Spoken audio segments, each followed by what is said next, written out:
I'm Debbie Harvey, GP lead for Cheshire Merseyside Cancer Alliance. In this short video, I will explain how the use of FIT and referral practice for suspected lower GI cancers is changing in our area. Most of you watching this will already know that FIT is a simple stool test that detects human haemoglobin and is used in both screened and symptomatic patients. It's important to recognise the critical differences between screening and symptomatic FIT. For screening FIT, people are invited between the ages of 60 and 74 with ongoing staggered age extension from 50. This is offered every 2 years and works on a threshold of 120 for investigations. For symptomatic patients, people can be invited from the age of 18 and above when they have eligible symptoms, but this works on a threshold of 10. Any patients presenting with symptoms of suspected colorectal cancer and a negative screening FIT, even if very recent, must be clinically assessed and have another FIT if they are eligible. Do not be falsely reassured by a negative screen FIT result. FIT has been found to be superior to symptoms in predicting pathology in patients with suspected colorectal cancer symptoms, and this is now reflected in guidance noted on this slide. FIT will support patients to have the right referral, investigation and management at the right time and according to their clinical risk of colorectal cancer. The negative predictive value of FIT is almost 100% at a cut-off of 10, and this rises with the inclusion of IDA. People with FIT less than 10, without IDA or weight loss or abnormal abdominal rectal examination, have a risk of colorectal cancer less than the background population risk. A local service evaluation by the University College London has also found that FIT is an acceptable test for patients. In a more recent study, it was found that 90% of patients found it easy to complete, and over 2/3 of patients preferred it to colonoscopy. As there is now new evidence and guidance, our use of FIT and our suspected lower GI cancer referral practice is going to change. Importantly, this is supported by primary and secondary care leaders across Cheshire and Merseyside. Which patients are included? The new pathway applies to all patients aged 18 years and above with the following symptoms: unexplained abdominal pain and/or unexplained weight loss, change in bowel habit, unexplained IDA or previously uninvestigated IDA in men and non-menstruating women, noting that for menstruating women with IDA should only be referred with a positive FIT.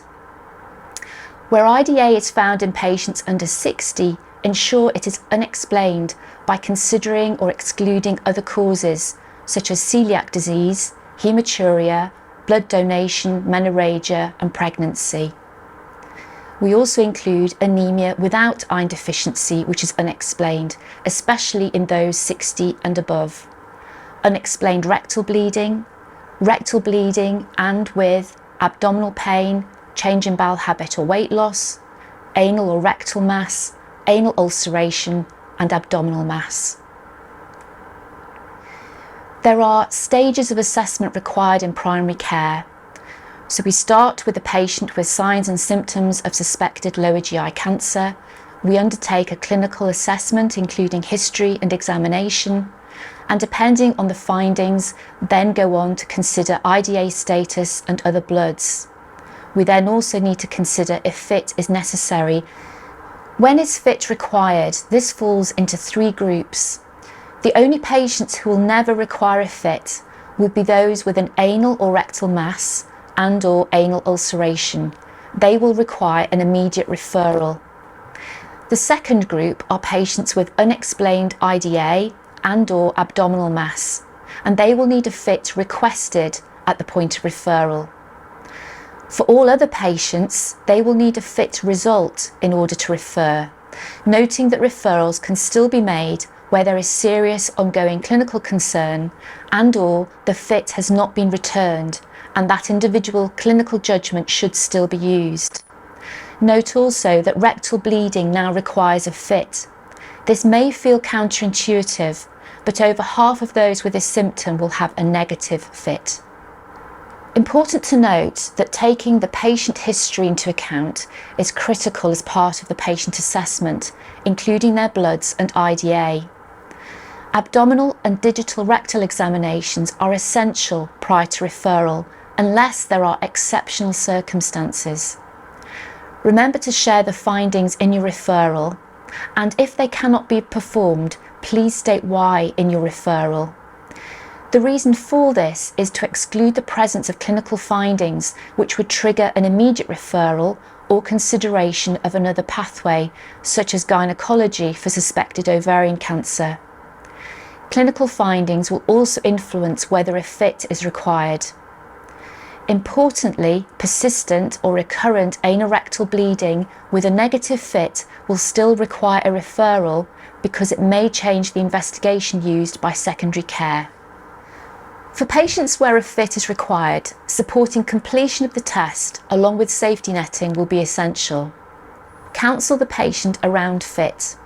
Explain why they are being asked to do the test and how important it is that they complete it. Explain that the fit pack will have an easy to understand patient instruction leaflet for them to go through.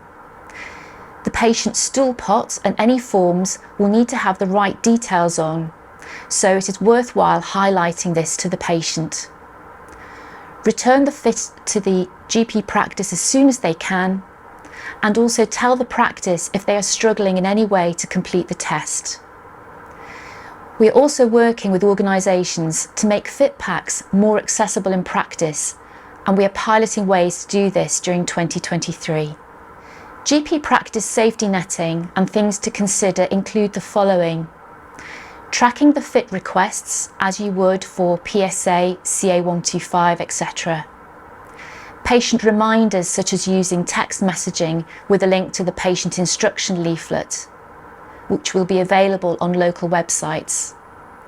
IT-based safety netting, such as the Cheshire Merseyside safety netting template, which is available via the Cancer Academy website. Ensuring raised fit results are actioned as soon as possible and the patient referred onto secondary care. Identifying non-returners to encourage fit completion and availability of result. And ensuring that those with a negative fit are clinically reviewed in case a referral is still required. Fit results must be interpreted in the context of other results, examination findings and clinical concern, which is why it is so important to complete every element of the patient's assessment. Never interpret a negative fit result in isolation, because some patients with a negative fit still need to be referred. You may think of the 3 N's, so a negative fit, no iron deficiency anemia, and no mass and no anal ulceration. These patients only need to be referred on a suspected lower GI referral pathway if there is serious ongoing clinical concern. If patients have a negative fit with no unexplained IDA and/or persistent anorectal bleeding and/or have a normal clinical examination, consider all of the following: an alternative urgent suspected cancer pathway. If they are fit negative with normal clinical findings, consider a non-specific symptom cancer service. Consider clinical reassessment. You may want to offer a second fit test if there is ongoing clinical concern. You may want to consider looking at advice and guidance at your local trust. The indications to refer onwards to secondary care on the new urgent suspected lower GI cancer pathway include the following. The first 2, anal, rectal mass and anal ulceration, do not require a fit result. Unexplained IDA and abdominal mass require a fit requested at the point of referral. Raised fit plus or minus other features should be referred. A negative fit and unexplained IDA, or with persistent recurrent rectal bleeding, or with serious ongoing concern, should also be referred. It's important to note that we have created a new referral form for urgent suspected lower GI cancers. It has been created collaboratively with primary and secondary care cancer leads to ensure that if the referrer completes it fully, patient triage and prioritisation will be optimised. So in summary, nationally, FIT is now recognised as being superior to NG12 in detecting patients with suspected colorectal cancers. The new Cheshire Merseyside pathway for suspected colorectal cancers will require a FIT result to accompany referrals in many cases. The new pathway includes all patients 18 and above, which is more inclusive compared with NG12. We will no longer refer to NG12 and DG30 guidelines. I hope this short video has provided you with an overview of the important changes taking place in Cheshire Merseyside to how we will now identify and assess patients with suspected lower GI cancers in primary care and why this is happening. These changes have the potential to change the way we diagnose lower GI cancer and improve our patients' experience, enabling them to avoid unnecessary invasive investigations and, if needed, receive the right diagnostic test in a timely manner.